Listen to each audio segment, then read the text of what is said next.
শান্তি। আজ 27/10/2023। প্রাতমুরলি ওম শান্তি বাপদাদা মধুবন।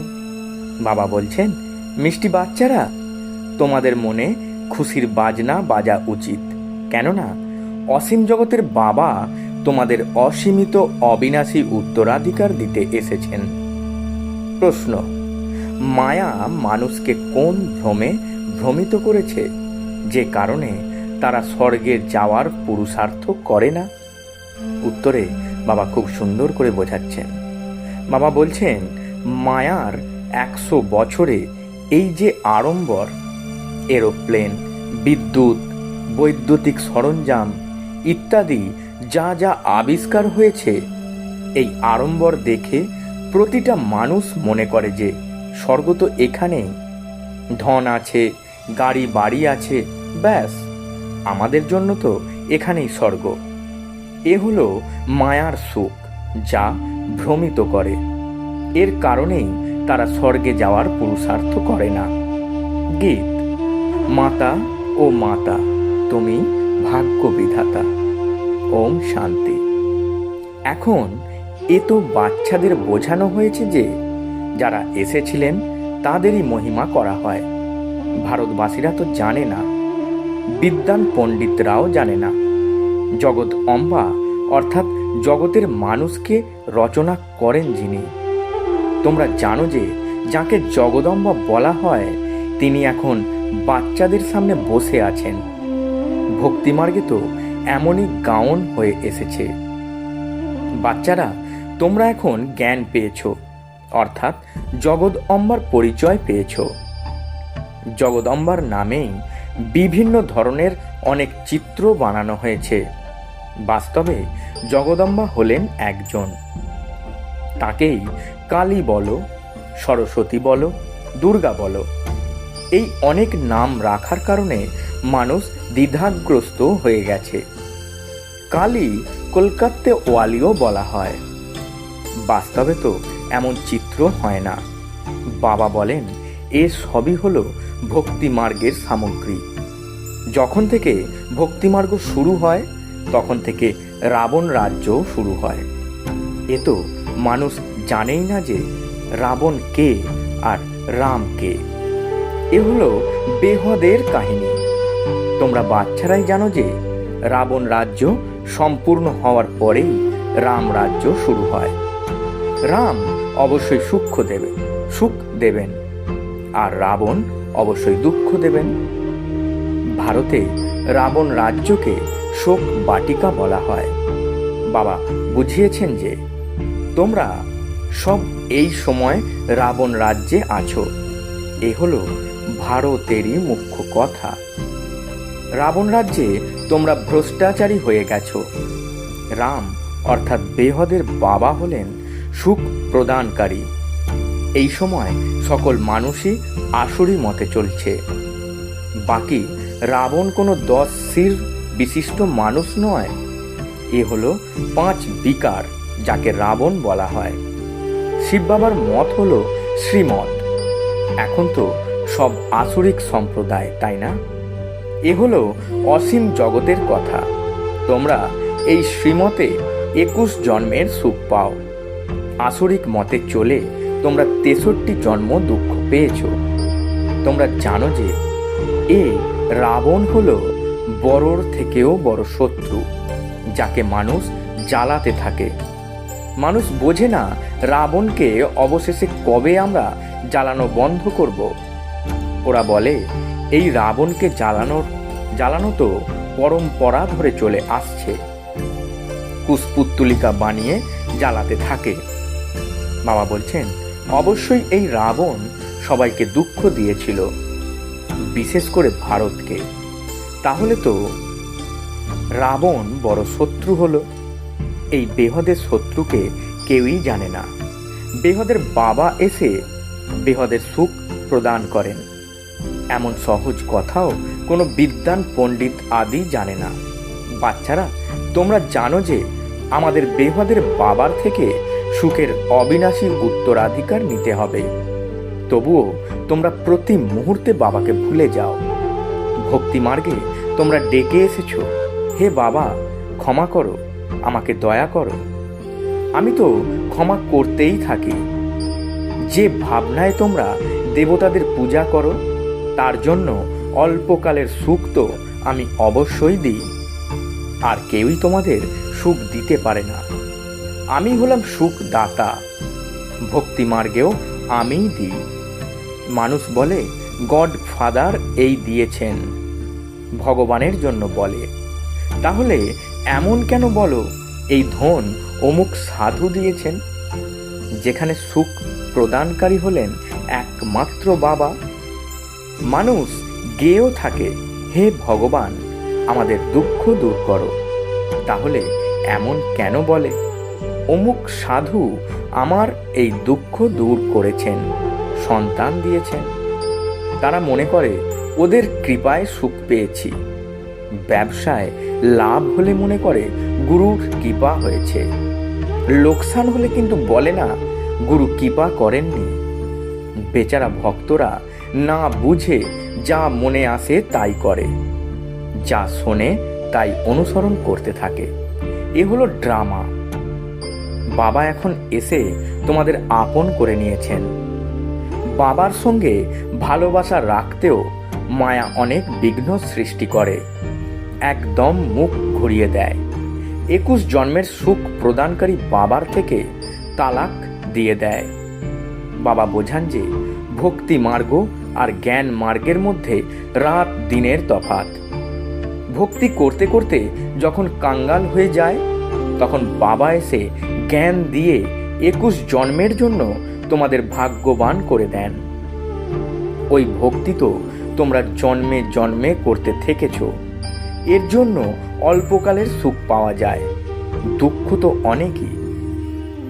বাবা বলেন যে আমি এসেছি তোমাদের হারিয়ে যাওয়া রাজ্য ফেরত দিতে। এ তো বেহদের কথা, বাকি আর কোনো কথা নেই। এই লক্ষ্মী নারায়ণ আদি নির্বিকারী দেবতা ছিলেন। তাদের মহলে কত না হিরে জহরত থাকবে। তোমরা ভবিষ্যতে অনেক কিছু দেখবে। যত নিকটে যেতে থাকবে ততই স্বর্গের সিন দেখতে থাকবে। কত বড় বড় দরবার হবে, দরজা জানালা উপর সোনা হীরের জহরতের কত সুন্দর সিঙ্গার থাকবে। ব্যাস, এই রাত সম্পূর্ণ হয়ে দিন শুরু হবে। যে বৈকুণ্ঠে তোমরা দিব্য দৃষ্টিতে দেখো, তা অবশ্যই প্রত্যক্ষভাবে দেখবে। যে বিনাশ তোমরা দিব্য দৃষ্টিতে দেখো, তাও প্রত্যক্ষভাবে দেখবে। তোমাদের ভিতর তো খুশির বাজনা বাজা উচিত। আমরা বেহদের বাবার থেকে অসীমিত অবিনাশী উত্তরাধিকার নিচ্ছি। এই চিত্র তো সঠিক নয়। এইসব তোমাদের দিব্য দৃষ্টিতে দেখো। ওখানে গিয়ে রাস আদি করো, কত চিত্র আদি বানাতে। যা কিছু বাবা দিব্য দৃষ্টিতে দেখিয়েছেন তা আবার প্রত্যক্ষভাবে অবশ্যই হবে। তোমরা জানো যে এই ছিছি দুনিয়া শেষ হয়ে যাবে। তোমরা এখানে বসে আছো শ্রীমতে স্বরাজ্য নেওয়ার পুরুষার্থ করার জন্য। কোথায় ওই ভক্তি মার্গ আর কোথায় এই জ্ঞান মার্গ? এখানে ভারতের হাল দেখো কি হয়েছে। খাওয়ার জন্য অন্ন নেই, অথচ বড় বড় প্ল্যান বানাচ্ছে। সময় তো খুবই অল্প আছে। ওদের প্ল্যান আর তোমাদের প্ল্যান দেখো কেমন। এই কথা কোনো শাস্ত্রে লেখা নেই। রামায়ণ ইত্যাদিতে কত কাহিনী লিখে দিয়েছে, কিন্তু এমন তো হয় না। তাহলে রাবণকে কেন প্রতি বছর জ্বালানো হয়? রাবণকে জ্বালালে তাহলে তো শেষ হয়ে যাওয়া উচিত। ভক্তিমার্গে আমদানি কেমন আর জ্ঞান মার্গের আমদানি কেমন? বাবা একদম ভান্ডার ভরে দেন। এর জন্য পরিশ্রম আছে। অবশ্যই পবিত্র থাকতে হবে। গাওনো আছে যে অমৃত ছেড়ে বিষ কেন পান করবে? অমৃতের নামে অমৃতসরে একটি পুকুর বানিয়ে দিয়েছে। মানুষ সেই পুকুরে ডুব দেয়। মানস সরোবর নামেও একটি পুকুর বানিয়ে দিয়েছে। মানস সরোবরের অর্থও কেউ বোঝে না। মানস সরোবর অর্থাৎ নিরাকার পরমপিতা পরম আত্মা জ্ঞানের সাগর। মানুষের তনে এসে এই জ্ঞান শোনান। মানুষ বসে কত কথা ইত্যাদি বানিয়েছে। সর্বশাস্ত্র শিরোমণি হলো গীতা। তাতে আবার কৃষ্ণ উবাচ লিখে দিয়েছে। কৃষ্ণের জন্য আবার কত কথা লিখে দিয়েছে। সর্প দংশন করেছিল, কৃষ্ণ স্ত্রীদের ভাগিয়ে নিয়ে এসেছিল, কত মিথ্যা কলঙ্ক লিখে দিয়েছে। এখন তোমরা বোঝাতে পারো কৃষ্ণের তো ব্যাপারই নেই। এ তো ব্রহ্মার দ্বারা পরমপিতা পরম আত্মা বসে সমস্ত বেদ শাস্ত্র গ্রন্থের সার বলে দেন। 1 নম্বর হলো শ্রীমদ্ ভগবদ গীতা। ভারতবাসীদের ধর্মশাস্ত্র একটাই, তার খণ্ডন করে দিয়েছে। তাই বাকি যে বেদ শাস্ত্র বাচ্চা আছে সব খণ্ডন হয়ে গেছে। বাবা কত ভালোভাবে বোঝান, তবুও চলতে চলতে মায়া থাপ্পড় খেতে থাকে, ধারণ করে না। এ হলো যুদ্ধস্থল। তোমরা হলে সেই বাচ্চা যারা ব্রাহ্মণ হয়েছ। গীতা ইত্যাদিতে তো এমন কোনো কথা লেখা নেই। তোমরা হলে ব্রহ্মার মুখ বংশাবলী। ব্রহ্মার দ্বারা যজ্ঞ রচনা করা হয়েছে। রুদ্র জ্ঞানযজ্ঞ তো বরাবরই আছে। তাহলে যুদ্ধের ময়দানে কোথা থেকে এলো? কাউনও আছে যে রাজস্ব অশ্বমেধ যজ্ঞ। এই যে রথ, তা আমরা বলি দিই। ওরা আবার দক্ষ প্রজাপতির যজ্ঞ রচনা করে ঘোড়ার উপর বসে সোহা করে। কি কি সব লিখে দিয়েছে। তোমরা জানো যে সত্য যুগে ভারত যখন স্বর্গ ছিল, তখন সেখানে অবশ্যই খুব অল্প মানুষই থাকবে। দেবী দেবতারা অল্প ছিল। যমুনার উপকণ্ঠে অবশ্যই রাজ্য হবে। কেবল দেবী দেবতারাই রাজ্য করবে। সেখানে তো গরম থাকবেই না যে কাশ্মীর, সিমলা ইত্যাদিতে যেতে হবে।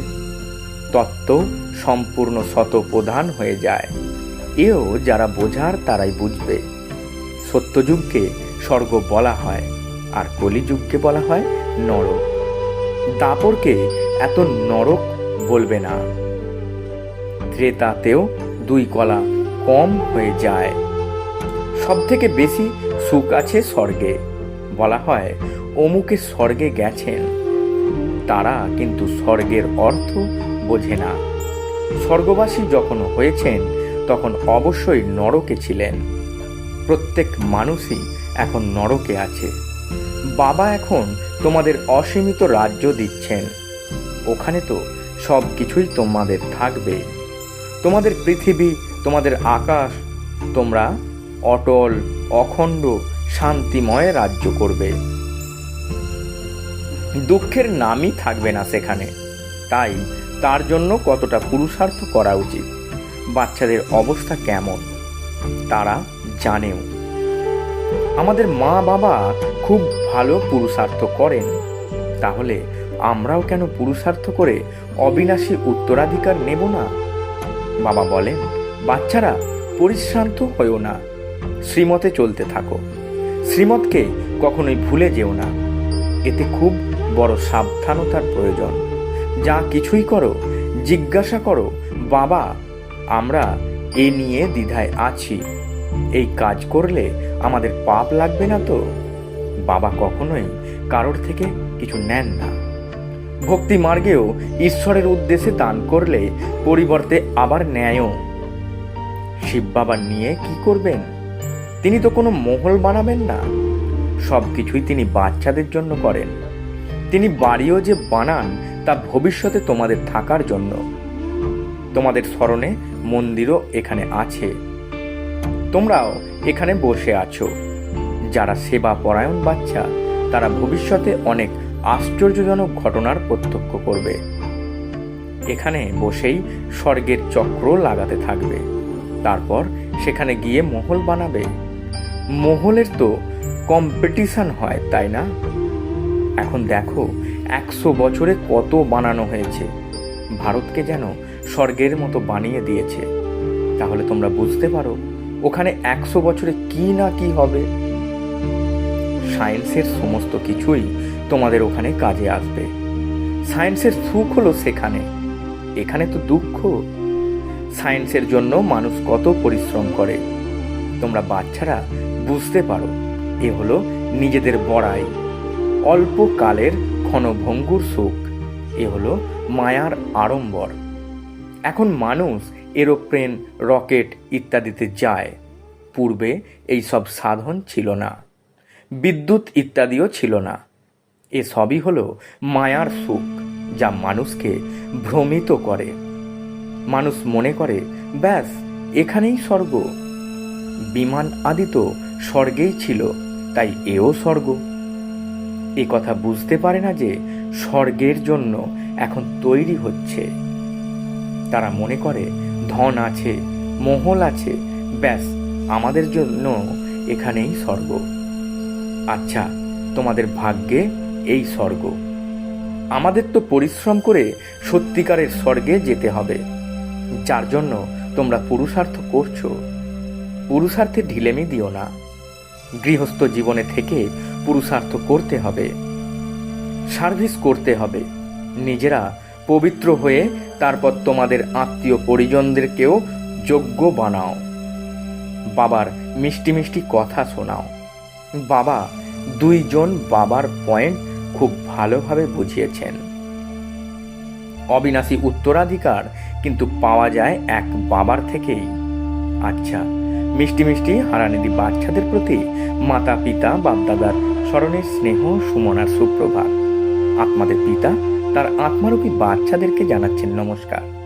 আমরা আত্মারূপী বাচ্চারা আমাদের আত্মারূপী মাতা পিতা বাপদাদাকে জানাই স্মরণের স্নেহ সুমনার সুপ্রভাত এবং শত কোটি নমস্কার। ধারণার জন্যে মুখ্য সার। প্রথম পয়েন্ট, পুরুষার্থে কখনোই ক্লান্ত হবে না।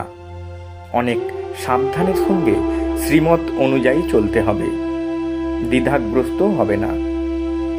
দ্বিতীয় পয়েন্ট, কোনো রকমের পাপ কর্ম করবে না। সত্যিকারের স্বর্গে যাওয়ার জন্য পবিত্র হতে হবে আর পবিত্র বানানোর সেবা করতে হবে।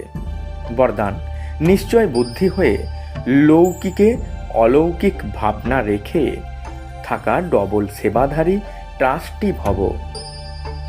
ব্যাখ্যায় বাবা বলছেন, কোনো কোনো বাচ্চা সেবা করতে করতে ক্লান্ত হয়ে যায়। মনে করে ভাবে এ তো কখনো বদলাবে না,